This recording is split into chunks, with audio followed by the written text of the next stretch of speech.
not forcing to sound crazy because that's great money. Yeah. And that's great money for the average person in the world is great money. But when you make it, like when you see your bank account go 300,000, 400,000 a week more, like you've got to do something at that point. So the Red Bull stuff, that's different. So yeah, if you have to give you that, it's like, yes. I still feel like I was making $5 million a year. I still feel like I would, listen, I was upset. I would be staying home. Like, I was upset when we moved here. Yeah. Because we ran this podcast out of my living room for 3 years. For 3 years. And 2 years ago, or a year into it, I sold my car. Because I was, the only time I was using my vehicle, and I had a car payment. It's like $400 plus the tax, plus the insurance. There was no gas. I drove them. But I remember one time, I did something where I called my wife and told her, could you pick something up on the phone? And I was like, I should go get it. And I thought,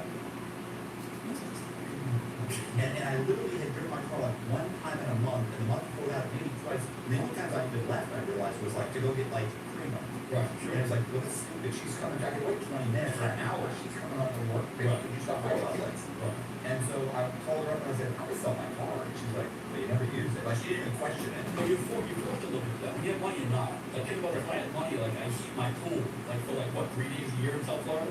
Right. Like, what am I heating my pool and paying an extra $1,000 a month for, like, electricity? It's like stupid stuff like that. But the Red Bull stuff was funny because I had done my 6-7 months of stay and buy after the ATM machines. And I was really, at that time, looking for an opportunity. Now I'm looking. Like, my juices are flowing. 35 years old. I want to do something. So I'm looking at like 100 different things.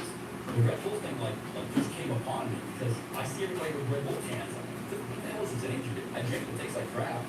Like I don't know the appeal. Right. But I keep going to these stores and asking, how much Red Bull do you sell them? They roll their eyes. Everybody roll their eyes. Like, I really know. Like what? But I can't get involved because they have distributors for cans. I can't go be a bottler. They already have bottles. So I'm thinking, how can I get involved in this energy drink? Because it is crazy to come. Like McDonald's, Coca-Cola was scared because they can't compete against it. Coca-Cola's for refreshment. Right. Energy drinks for energy. They were scared. Yeah. So in 2004, when they started to really rock, like they were a competitor, like a violent, like Coke can deal with Pepsi. That's easy. We're both the same. Like I can deal with Pepsi. I don't know about this guy though. So what happened was, I'm thinking of a way to get into business. I don't know how to get into business. But here's the irony of this. Is that all the cans were different sizes. Remember, Red Bull was about 8 ounce. Monster was huge, right? Rockstar was big. None of them were 12 ounce traditional cans. Right. None of them. So a can of Coke was 12 ounces. Like, the ones that just basic can. So all the vending machines couldn't fit this like little Red Bull, the big thing. None of them could fit it. Retro fit all of it. So it was tough to get a machine. So I went to a manufacturer that knew I could sell. I have a history now. And he says, listen, I've been trying to get your business. I'll make a prototype machine for you. This guy named Sega manufacturer out of Chicago. He kept going to trade shows saying, please, I'll make anything for you. Okay, you want to make anything? Make me what's called, what I said was an energy center. All the energy drinks. I want Monster, Rockstar, Amp. I want all of them. Trump, I want, like, you name it, I want it in there. He says, I think I can do that. So he made a machine. It was generic. It wasn't a beautiful machine. It was serviceable. It had the push button display. And it was just a basic machine with 8 selections. But it wasn't fancy. It was about like 4 foot tall.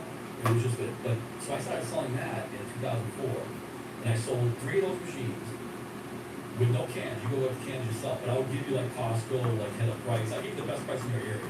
Even a distributor they would sell to you. And I would sell 3 of those machines for $10 grand. And he was making me those machines for about $2,000, like $1,900. So he was making me for I think it was $4,000. It's like a $4,000 bill or profit. Okay. And can you explain the region or the areas how you break up? Yeah, that was the thing where like the people, the only thing they bucked on, the only thing they really had big red stuff, but you could sell 10 people in my neighborhood, and that's true, right? Like say you bought in Tampa, or you lived in Ybor City. What if I went and boarded up and sold 50 people in Ybor City? They're probably not worth 50 people, right? With like 10 different machines apiece. So I would say, listen, you're calling from Ybor, I got 3 spots in that area of Tampa, and that's the only time I'm going to sell. I'm only sell 3 people. But I have to tell you with a straight face, if somebody moves from Miami to Tampa, I can't stop them. Right. But I'm going to limit the number of people in the area. It gives urgency. Like, hey, I got 2 people already been in that area. You better be the last person. Right. So it's a sales tactic too. But I would sell areas, which is legal, but it looks skeevy to a jury if you ever go to trial. Like, hey, you're telling a guy you only sell 3, but you have 5 guys in that area. Yeah, because the guy could have moved I was literally only selling, like if I ran out of 10 people in LA, I would only sell 10 people in LA. Right. But if you're in San Diego and move to LA, you bring a machine, I can't do anything about that. Yeah, I can't but you're not saying that. But I'm not saying, you're not right, saying. right. Right. No, No, I'm it's not. kind of like the McDonald's, kind of like, well, it's not McDonald's, it's another McDonald's is not going to move in there. Right. But I can't guarantee that they're not going to open up a Burger King across the street. Right. But we have a McDonald's at this location, we're not stacking them up. Yeah, exactly. So, But I'm gonna tell them I'm gonna only sell 5 people in town. Right. And I would only sell 5 people in town. So I was selling that machine most people buy 5 because it was a better deal. They buy 3 for 10,000, or they buy 5, I think it was like 14 something or something like that. So I had different price brackets. Right. So I sold about 2,000 of those machines in 2004, so I was doing pretty well. I had a sales crew of about 7, 8 people, customer service. I was making about 20 grand a week, 20, 30 grand a week. So it was good. No complaints. I mean, the machine was very serviceable. It really worked well. It wasn't gorgeous, like I said, but it was, if there was any problems with the guy would fix it. The guy had a warranty. You could send the machine back and give you another one. So he did me well. I did him dirty when Red Bull came around. So what happens, I'm a year into this, and on a Friday, I'm going to go South Beach with my wife, and with no notice, my secretary says, hey, you got a guy out here named Dietrich. He says he owns Red Bull and he wants to meet with you. I'm like, what? You didn't call? No, he's out on the couch in the lobby with 2 guys. do you even know who he is? I don't, he says his name already. I look him up, it's Dietrich Orange shit's like he's a weird last name. And I looked him up and and I looked out in the hall, and I looked at the couch and it looks like him. And he's from Austria. What is he doing in Sunrise, Florida in my sales office? Right.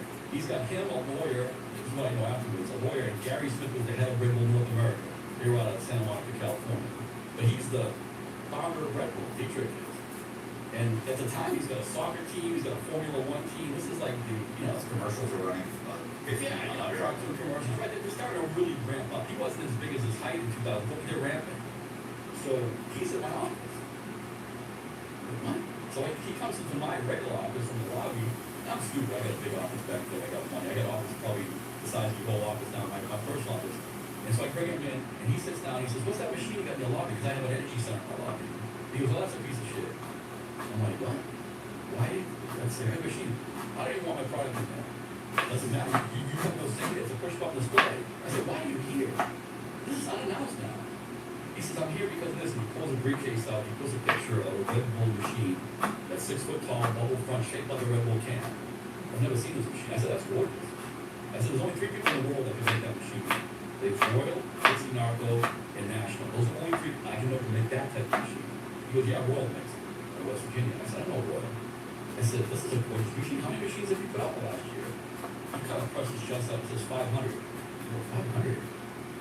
I just sold my 3,000 from the energy center. You call it a piece of shit. Now I know why you're here.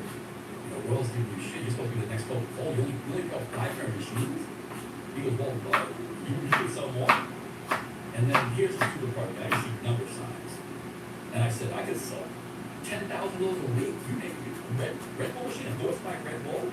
So now all of a sudden, I see the number signs, right? Which was bad because he's coming to me. I should really negotiate a good contract with me. I should have the upper hand, right? But now I said, "You're a pretty girl. I'm just going to do whatever you want, right? I mean, it's Red Bull." So he says, "I'd like to sell this machine." I said, "No, I love to sell that machine. I want exclusive though." "Oh, you have to sell at least," and he just comes up with a figure, 75 a week. 75 a week? I'll sell 75 a day. Oh, no. I said, "Yeah," and I know I could because, people would drool over this. So he says, "Okay, we make a contract," which I had sued him for, and he lost, but went to my restitution. But anyways, he writes a contract down, which doesn't mean anything for him. He can say, he's Red Bull, he's an Austrian. I'm a little guy. Yeah. This is basically a push-pull contract. 9 days notice if you want to cancel it. You can buy the machines for this amount, you have to buy.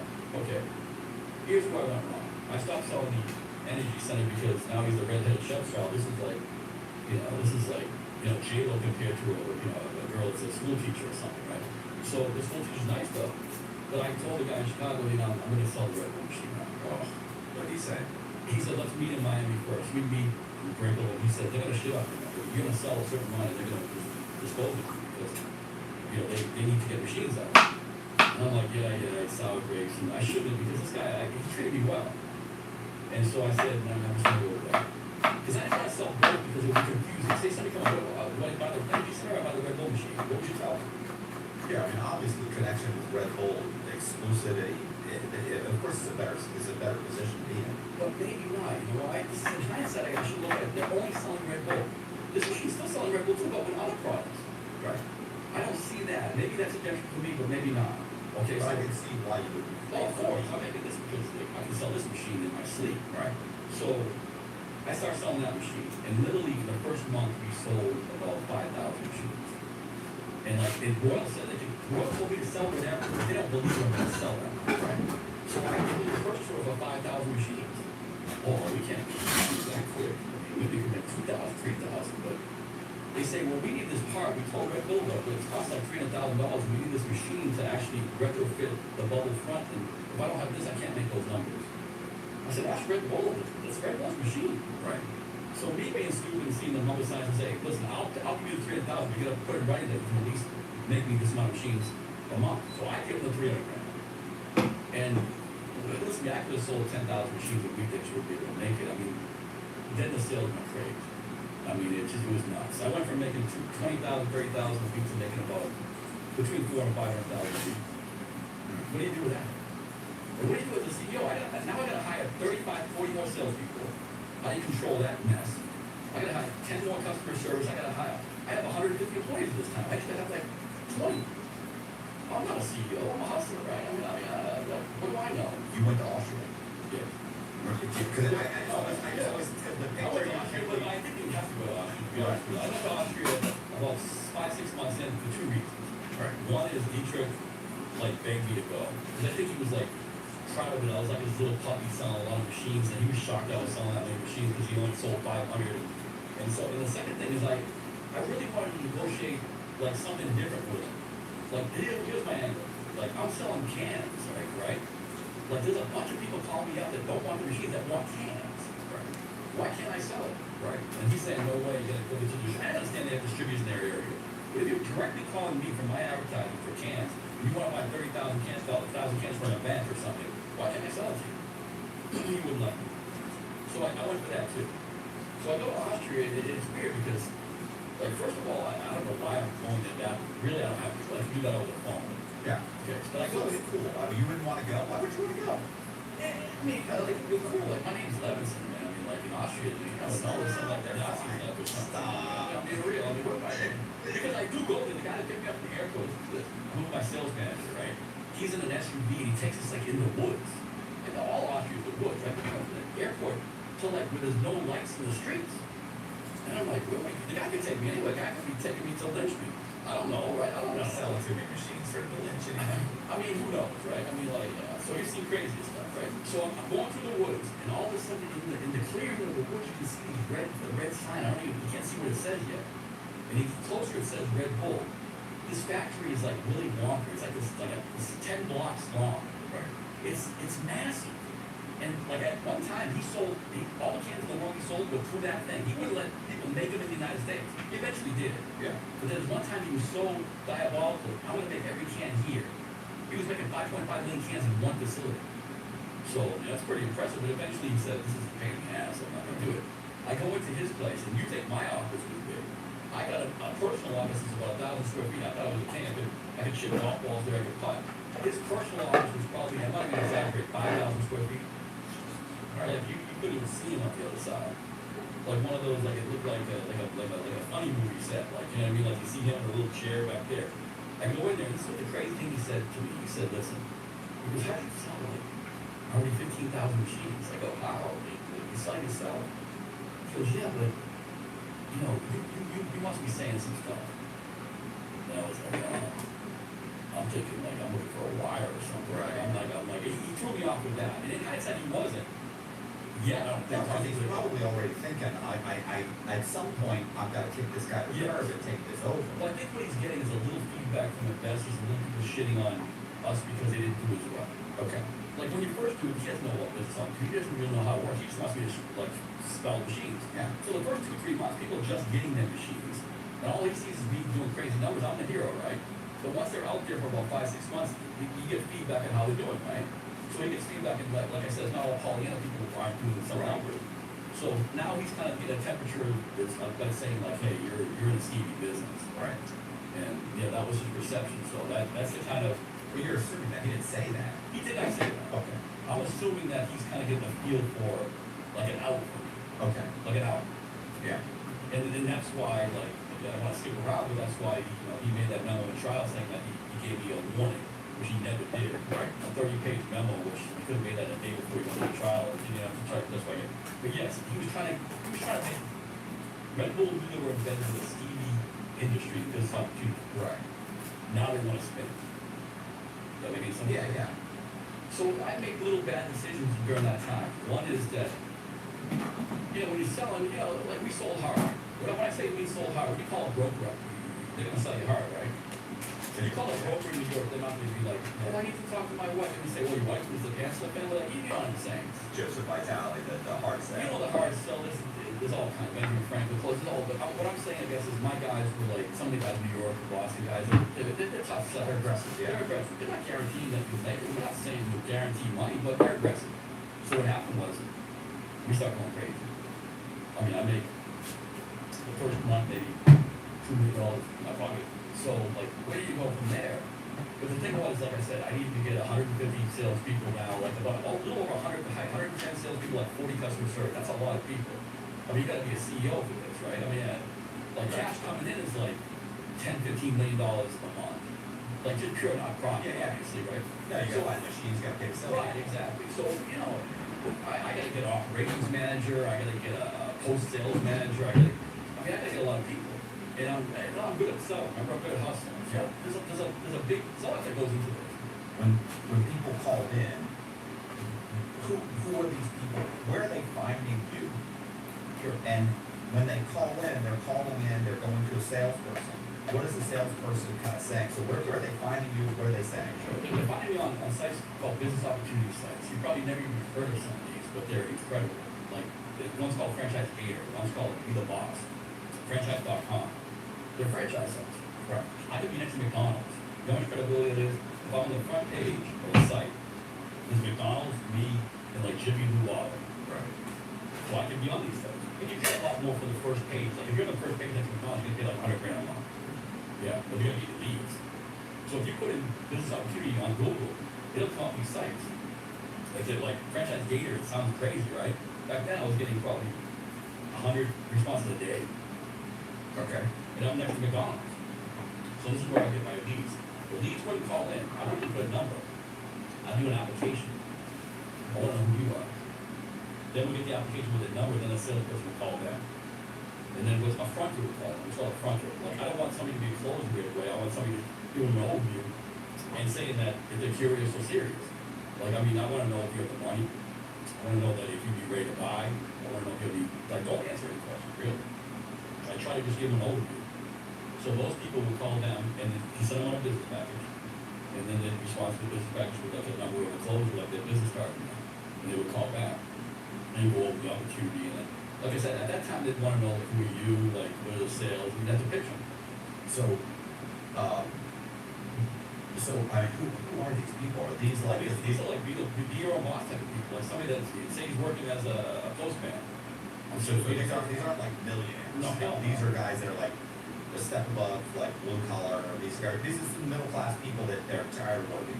Somebody making 50 grand a year, right? And all of a sudden could have 10 vending machines. Maybe could have 100 one day to quit their job and have 100 vending machines and just do vending machines. Right. Sounds good, right? Yeah. So like these were like average everyday working America, yeah. Okay. That would have 50,000 for 10 machines, 50,000 minimum investment. It sounds like a lot, but back in 2005, 4 and 5, when homes were going up and everything, people had 50,000 like nothing. Yeah, they could get a home equity line of credit. Right. Whatever. Or you could just really just go get a personal loan. Right, exactly. Congratulations.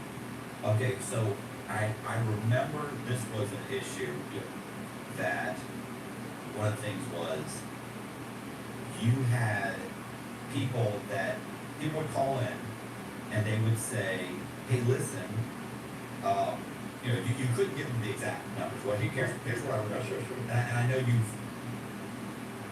you've watched the show because I pitched, or done your pitch, which was the 1 hour pitch.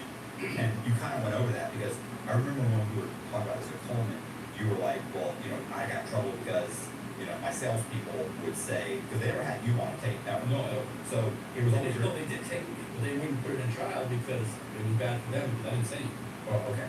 Well, I mean, they never had you really say anything. No, never.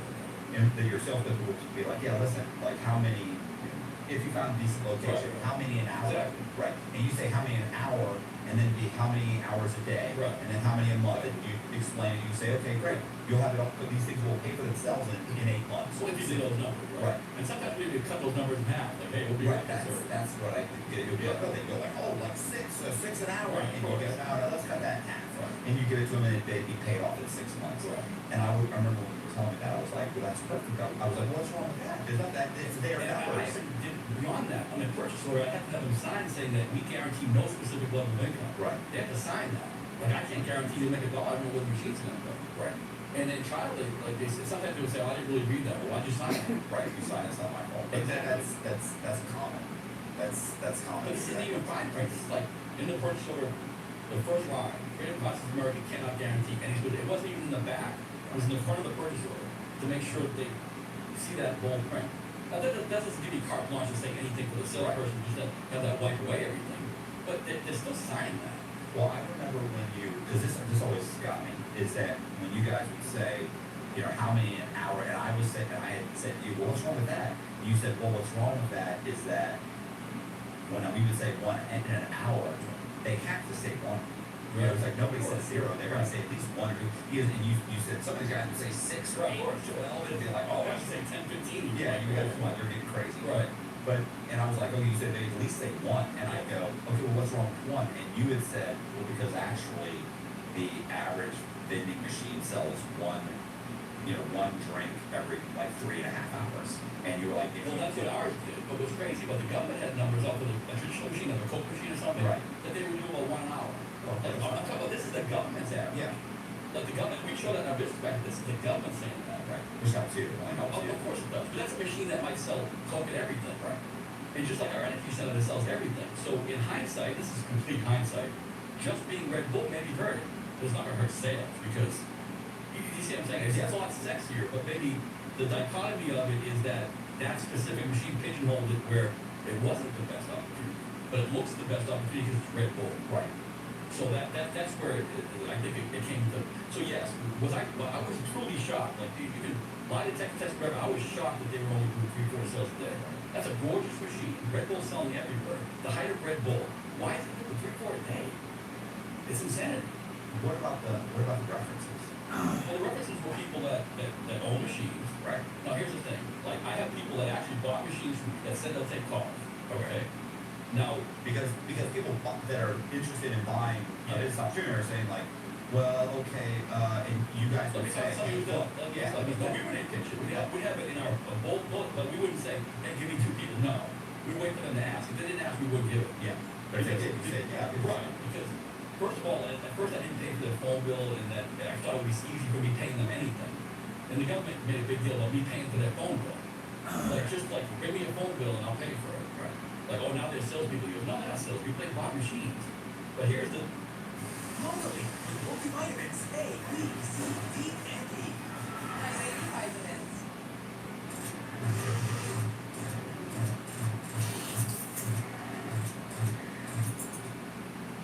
But here's the human nature of it. Do I know this? Yes. Do I know that then? Yes. Is that if you bought 10 machines from me, you decide to be a reference, right? And I'm giving you your phone bill and things like that, you're probably gonna say good things, right? Yeah, of course. But here's the crazy part. You're probably gonna like even lie. I didn't tell you to lie, but I had people like that tape recording guys say, well, I have one in Disney World. And why are you telling them that? I didn't even tell you to say it's not true, but they want to feel bigger than they are. Right. You know what I'm saying? So like it was crazy. And I'm not listening to every one of the calls they're doing and stuff like that. And also the government made a big deal. They would call you back saying, hey, Williams called, he's hot. You know, well, I mean, of course they're gonna say that, right? I mean, they're just talking to you, right? So, you know, do I know they're gonna say things, and do I know they're even gonna probably lie? That's human nature. Right. But did I tell them a lie? No. I don't need to tell them a lie. But did these people buy machines? Yes. But inherently, like some of them, like they did tape recording, I was in trial, I was shocked at some of the things they said. It's like, why do you tell them that? You don't need to over-exaggerate it. Right. But they do. Well, about 4 or 5% of people come to see you because they want to see you're real. Right. And I love that because once they see that you have a nice office, they're going to do business with you. They just want the mindset to know that they're not giving it to a boiler room. Right. So out of those That's four, like Indian and exactly. Indian. So out of like, say in my whole history, out of 100 people that came to see me, those people were broken up into 3 different types. Only 3 types. One, they want to do business. That's all they want to do is see that you're real, do business in your office. Okay. Just do business, handshake, let's give you the check and that's it. 2 is they want to do business and they don't want to eat alone. And I don't want to eat alone either. They're traveling by themselves and like they want to have a bite to eat. And maybe not even talk business, but just have a bite to eat. And the third want to do debauchery and self-love. They want me to show them some kind of crazy debauchery. With some girls, it's gonna You be name it. Right, yeah, you name it, right? Okay. So the guy says, why don't you talk about that? And he said, what would your first story be? I said, well, my first story would be the woman. And he goes, what's the woman? I said, there's a woman guy that called me up. He said, I want to buy 20 machines. But if I'm going to give you like, $97,000, I need to come see that you're a family man, you're religious, and you believe in Jesus and Jesus Christ and Latter-day Saints and all that. And then we would need to pray together. So I said, okay, come by. Absolutely, right? So he comes in, and we talk for about an hour in my office, and all he talks about, he doesn't even talk about the opportunity, the red ball opportunity. He talks about family. I see your family, you see your wife, I see your daughter. How do you feel about Jesus? How do you feel about John Smith? John Smith, yeah, he was a great kicker for the Patriots. I knew John Smith was the BYU, but anyways. So he said, have you been to Trovo? BYU was so great. And I said, yeah. So he's talking about family, God, and really like genuine things. So I have to respect that. He's a man of God.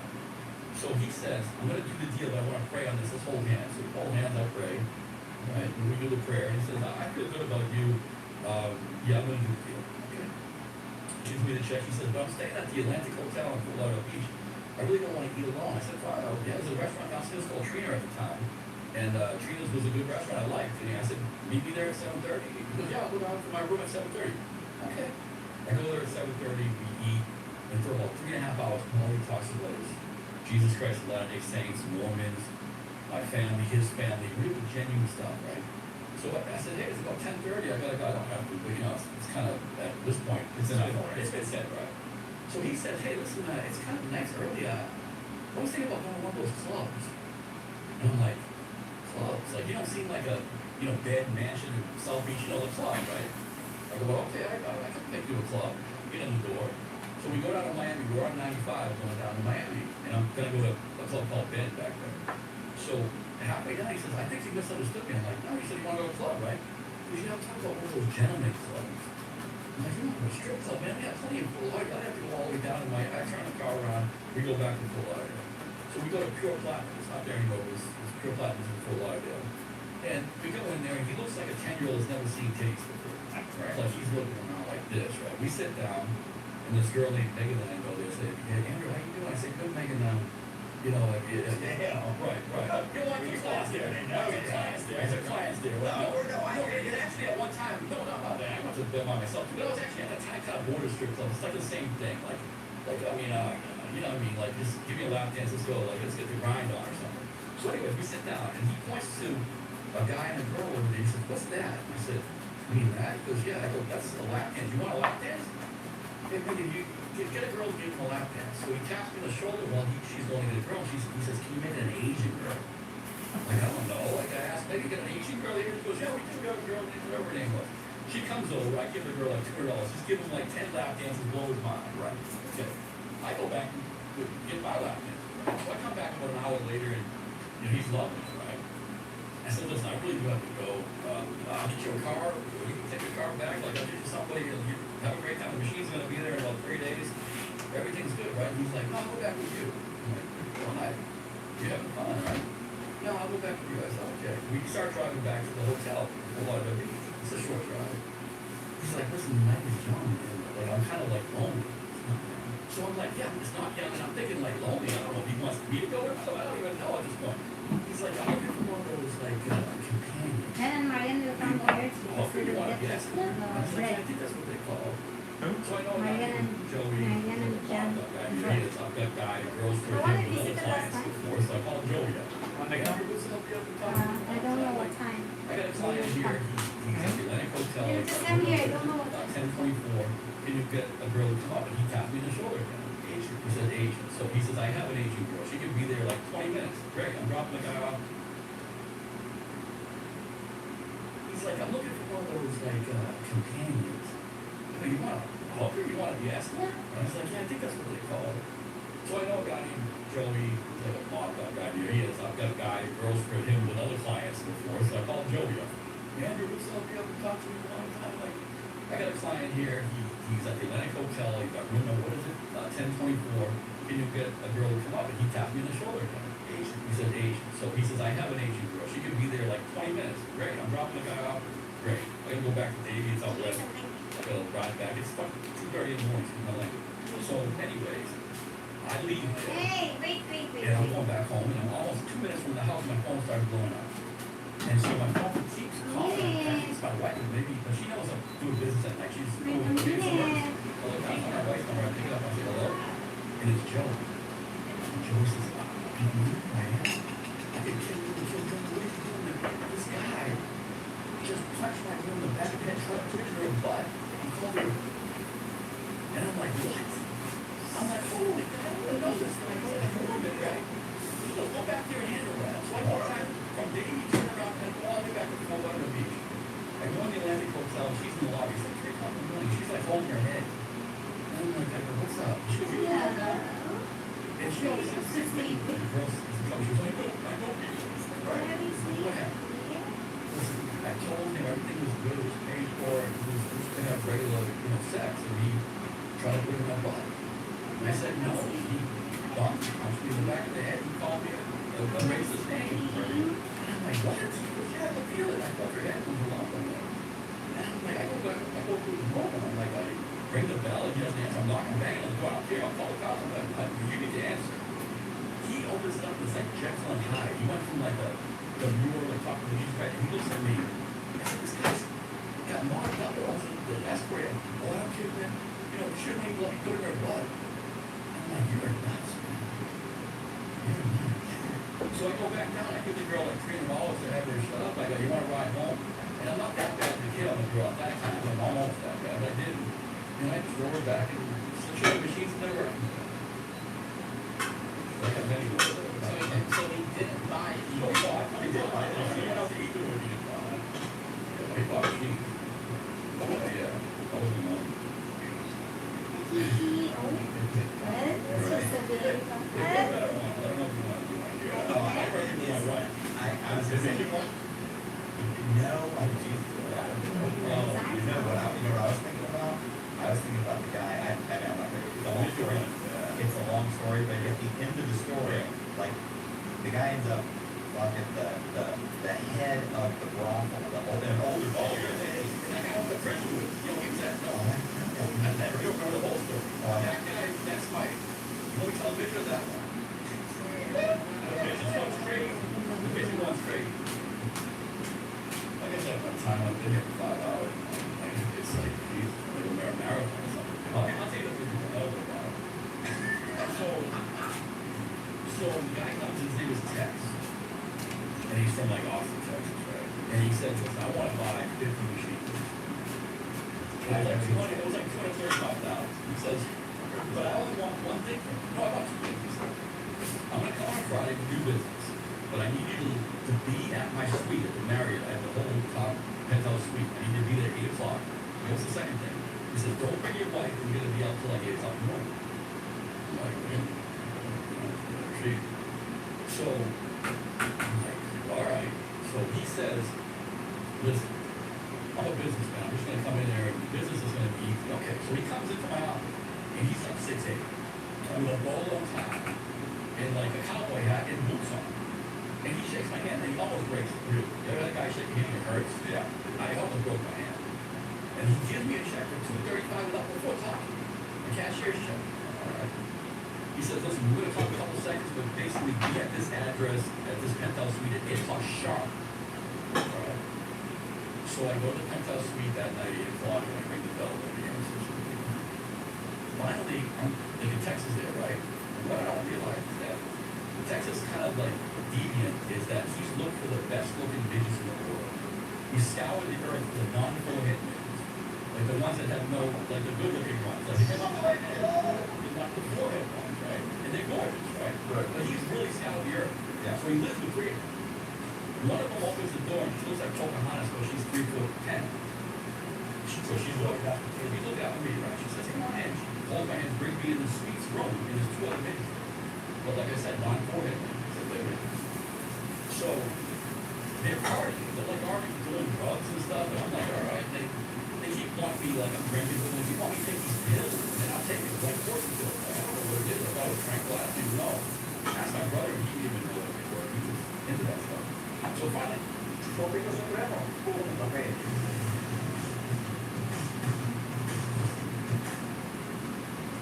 so finally I take the pill. No, and I thought I was hallucinating, I thought I was floating, I was like, floating, like I would take it was bad, right? Well, listen to Dolphins take all the time. It was something crazy. Like, Quite loose. it might have been a little bit of that. Hurry? So I'm like, I'm still like digging on the Are you hurrying? So she takes me to the What am I doing? What? Are you hurt? Are you hurrying? What do you do? Put her up on the base. What's she gonna do? Like, cause she's a bit, right? So I put her on the base and talking to her, and then we play around, and like, I don't know what she's giving me, it's scaring me. Oh, really? Right. But I'm still like, amorous with her. So I'm playing around with her, she's playing with me, she puts her hand in my pants, right? And for about 10 seconds, what it gave me was like, had to be like a bag or something, because it's huge. Like, big as it's ever been, it's like rock like this, right? But I'm so screwed up on it. It takes me 30 seconds to realize it's not the pills. She's got baby hands because she's a midget. So it just looks big. Oh my God. So what happened was we go back out, we do our thing, we go back out, and then it's like now it's gonna be 3 hours, I'm there 4 hours, and where's the text? I don't even know. Like now I'm thinking, you know, it's paranoid. So like text might come on the door and just kill me or something. I don't know. He comes out of like one of the rooms in the suite and he says, listen, everybody get their clothes on. I got my clothes on. So we're going out to South Beach, we're going out to Mansion Still down there. I got the table there. It's like 1:30, 2 o'clock in the morning. That's so cute. I did that.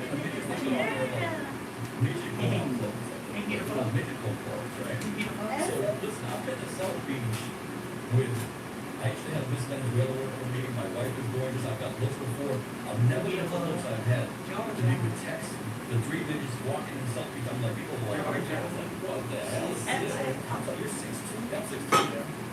So, yeah, these girls are like 3'10", but not 4. You know what I'm saying? So we go to the mansion, he gets right in. Some people I recognize that aren't getting like celebrities. We go to a table, we sit next to all the things to Dean King. But Dean King coffee character, but he's sitting there with his friends. And Dean King is like scooping on these girls, looking at like these small people, bitches like that, that's right. So he's scooping on these bitches, right? And he catches us like, ooh, okay, fucking this Superman, all right, get out of here. And he's trying to go talk to her. So I take a bottle, she's buying bottles, text up big money buying bottles like Crystal. I take a bottle and I go to the bathroom, and every club like that always has a small bathroom or something. Why do you have a club like that and have a small bathroom? You have to wait in the bathroom. These type of club. So I'm in line to the bathroom with a bottle of Crystal. Open house, you want me to hold your hand and take comfort? So she holds my hand, a bottle of Crystal. Oh, your chicken is so ready then. Hey. This is crazy, right? And so we go back, we spend the whole night out, we get back to the house at like 8 o'clock. Yeah, yeah. So I think that's it with the text, right? Well, 3 days later, I started getting these emails from the watcher. When did that happen? Like the first one was a drive through. The kid being a half. That was today? This one midget on his lap. What time was that? And one midget going like this, and the guy, the kid looking in like, what the hell That is was going today? on here? He's sending me pictures of a pool party with his guys. How was your like, day with the today? midgets and stuff.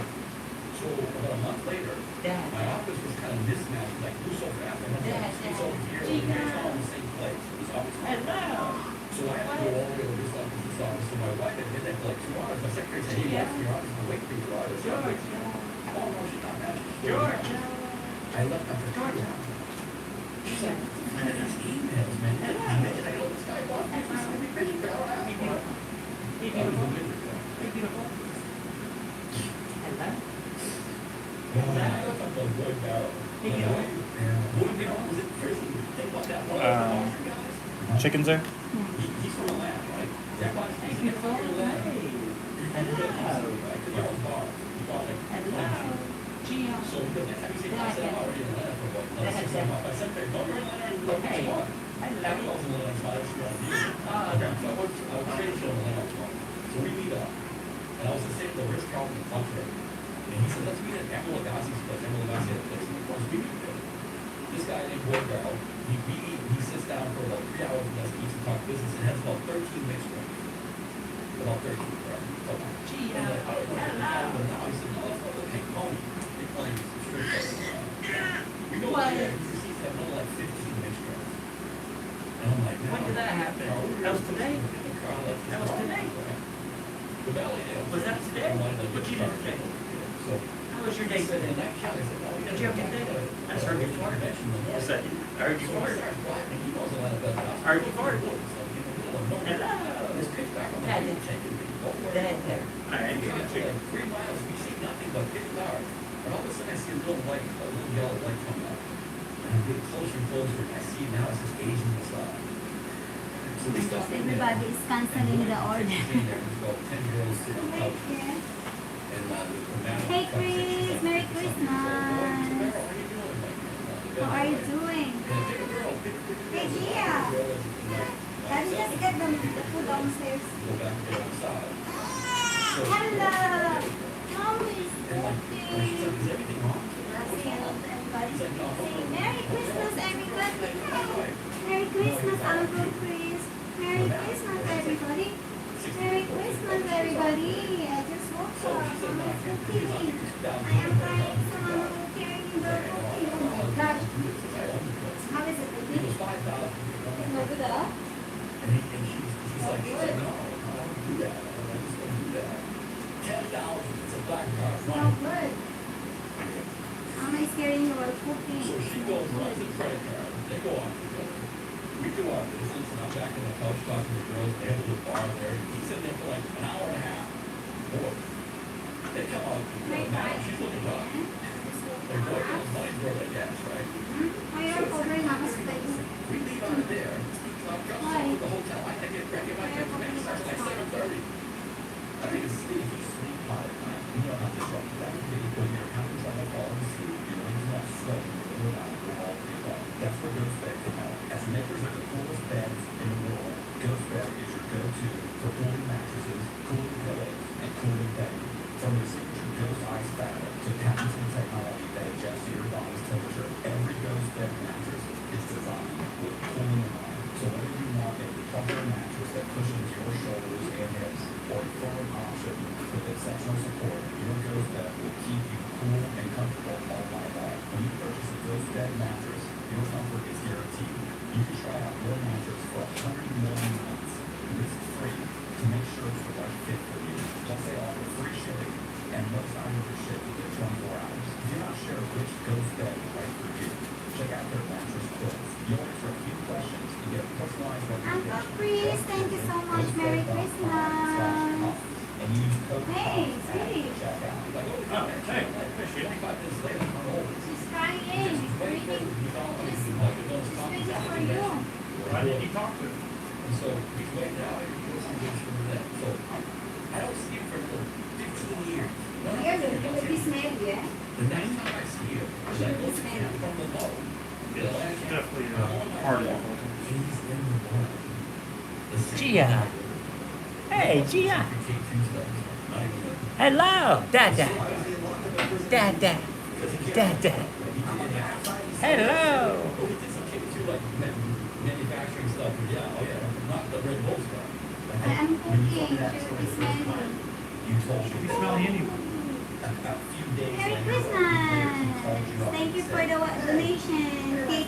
Yeah, you know, I just ordered the cake, but they keep canceling it. No cake today.